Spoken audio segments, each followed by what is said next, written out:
मंगल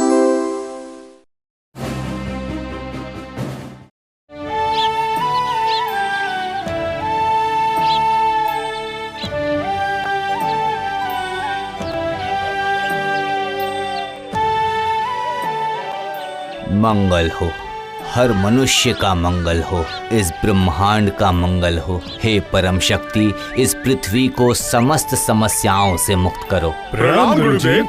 दीर्घायु हो शिष्यो। गुरुदेव, आज आपने एक ही वक्त एक ही समय में हम सबको यहाँ याद क्यों किया है? क्या आप हमें आज कोई नई शिक्षा प्रदान करने वाले हैं? विचलित होने का ऐसा कोई कारण नहीं है वत्स। तुम लोग मेरे सारे छात्रों में से सबसे उत्तम छात्र हो। तुम लोगों को आज यहाँ एकत्रित करने का आज कोई दूसरा कारण है। आज आप लोगों की शिक्षा संपन्न हुई है। कल से आप लोगों का नया जीवन आरंभ होगा। इतने दिन तुम लोगों ने जो भी कुछ सीखा है उसी शिक्षा को देश विदेश में फैलाओ और अपने आत्मविश्वास को बढ़ाओ। हम धन्य हो गए गुरुदेव, हम धन्य हो गए। जाइए, अब सब लोग विश्राम कीजिए। जो आज्ञा गुरुदेव, जो आज्ञा। आज मैं इतना प्रफुल्लित हूँ कि मैं आपको बता नहीं पा रहा हूँ। पूरे विश्व में मेरी विद्या के बारे में जो चर्चा करेंगे वो सोचकर ही मैं प्रफुल्लित हो गया हूँ, क्योंकि जहाँ जहाँ पर मैं जाऊँगा लोग मेरी सेवा करेंगे। आप लोग जहाँ जहाँ जाएंगे कृपया मुझे भी वहाँ ले चलिएगा। आप लोगों के साथ रहूँगा तो मैं भी सीखूंगा। पागल है क्या? तुम्हारे पास तो कोई शिक्षा ही नहीं है, तुम्हें हम नहीं ले जा सकते। तुम अलग ही जाना। तुमने तो अपनी कोई भी शिक्षा पूर्ण नहीं की है। अगर तुम हमारे साथ चलोगे तो हमारा असम्मान होगा। आप लोगों के साथ रहकर मैं अपने ज्ञान को और समृद्ध करना चाहता हूँ। अच्छा ठीक है, फिर यदि भाई बोलने में आप लोग अपमानित महसूस करते हैं तो सबको बोलिएगा ये हमारा नौकर है। अभी तो कोई आपत्ति नहीं है ना? ये तुमने सही कहा।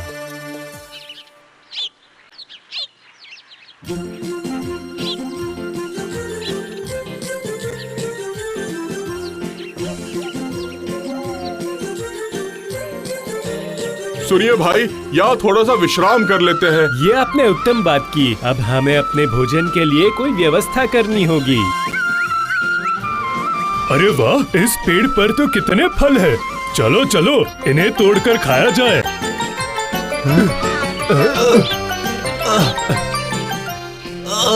अरे रुकिए रुकिए भाई लोग, रुकिए। इस फल को तोड़ने के लिए मैं कुछ व्यवस्था करता हूँ, बुद्धि लगाता हूँ। ऐसी कौन सी बुद्धि इस्तेमाल करने वाले हो तुम चंद्रकांत? हमें भी तो बताओ। देखो देखो, सारी बुद्धि खर्च मत कर देना।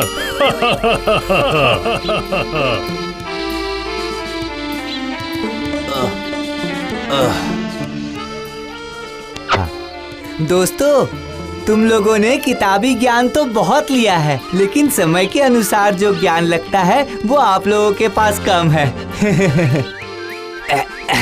जो भी हुआ, अब हम आगे बढ़ते हैं।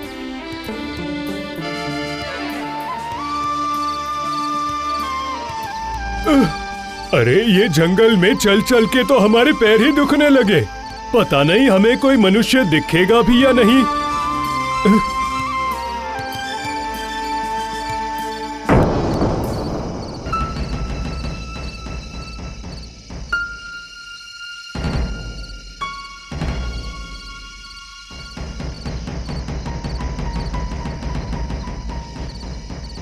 अरे देखिए देखिए, रास्ते में कितने सारे हड्डियों के टुकड़े बिखरे हुए हैं। हाँ सही बोल रहे हो। ये किसकी हड्डी है? यहाँ क्यों पड़ी है?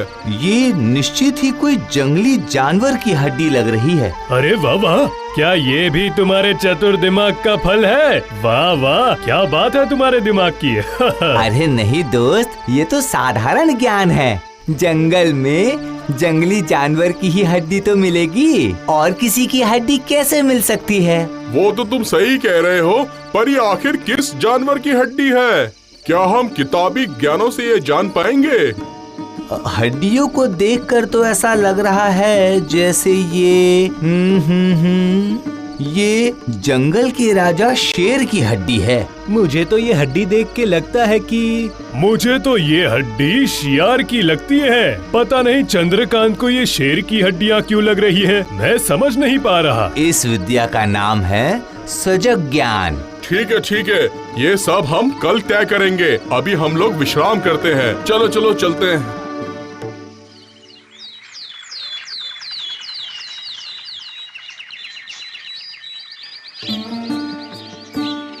अभी जो मैंने शिक्षा प्राप्त की है, तो इस शिक्षा के माध्यम से इस अस्थियों को मैं अभी विसर्जित करूंगा।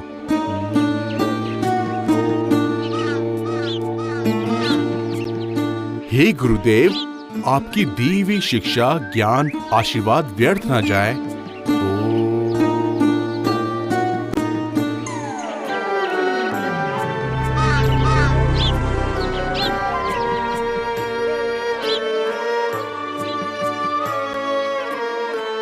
क्या बात है, क्या बात है। तुमने कर दिखाया सोमेश्वर, तुमने कर दिखाया। तुमने बिखरी हुई हड्डियों को समेटकर एकत्रित कर दिया। देखा चंद्रकांत, यही होती है असली शिक्षा, जिसको तुम कभी ग्रहण नहीं कर पाओगे। इस बार आपने बिल्कुल सही बात कही है दोस्त, आपकी शिक्षा सार्थक हुई है।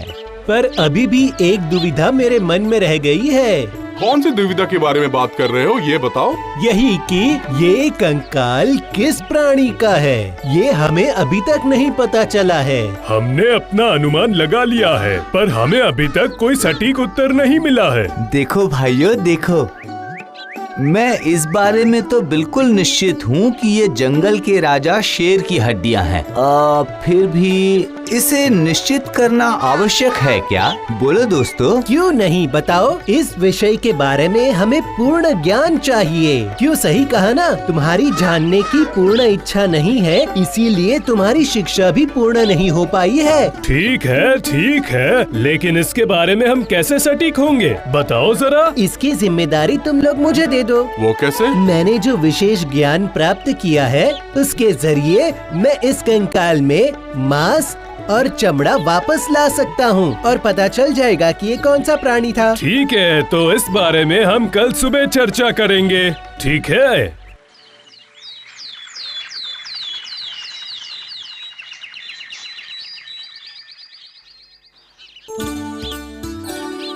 हम लोग निकले थे देश भ्रमण के लिए, लेकिन फिर भी हम बहुत विलंब कर रहे हैं। अरे ओ चंद्रकांत, तुम्हारे अंदर की ये जो जलन है वो हमें साफ दिख रही है। नहीं भाई नहीं, ये आप बहुत गलत बोल रहे हैं। तो चलो अब समय बर्बाद न करते हुए हम अपनी परिकल्पना पर काम करते हैं। तो अब शुरू करें, चलो। हे गुरुदेव, मुझे आशीर्वाद दीजिए। आपकी दी हुई शिक्षा द्वारा मैं इस कंकाल में मांस और चमड़ा भरना चाहता हूँ।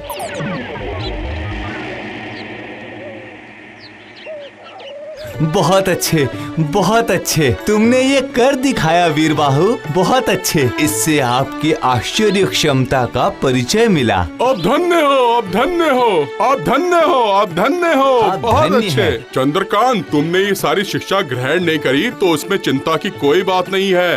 तुम हमारे साथ रहोगे तो सब कुछ सीख जाओगे। हाँ, मैं अपने दोस्तों के लिए गर्व अनुभव करता हूँ। तो फिर हम क्या अपनी यात्रा शुरू कर सकते हैं? अरे तुम्हें क्या पता, गुरु की खास विद्या तो मेरे पास है, जिसका प्रयोग मैंने किया नहीं। कौन सी विद्या?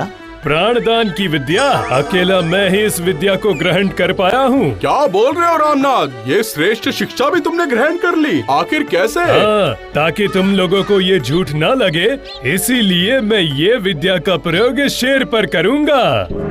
असंभव, आप लोगों के ज्ञान को क्या हुआ है? आप लोग शेर का प्राण लौटाने की बात कर रहे हैं। तुम मना क्यों कर रहे हो? हमारे गुरुदेव ने क्या कहा था, उस बात को मनन कीजिए कि जो ज्ञान और विद्या आप लोगों ने अर्जित किया है, वो समस्त ज्ञान पृथ्वी के उपकार के लिए है। लेकिन अगर मृत शरीर को हम प्राण लौटा देते हैं तो ये जगत का कल्याण नहीं होगा।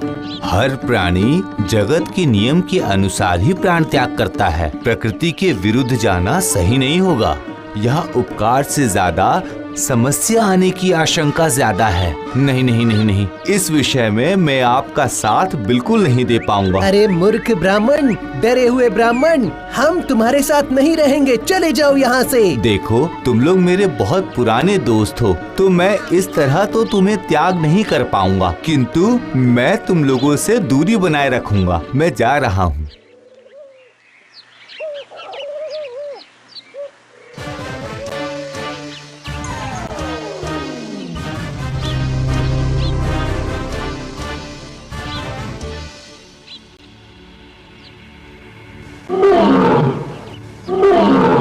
देखो भाई समेश्वर, देखो देखो देखो, ये देखो, विश्व की सबसे श्रेष्ठ विद्या मेरे पास है। नहीं!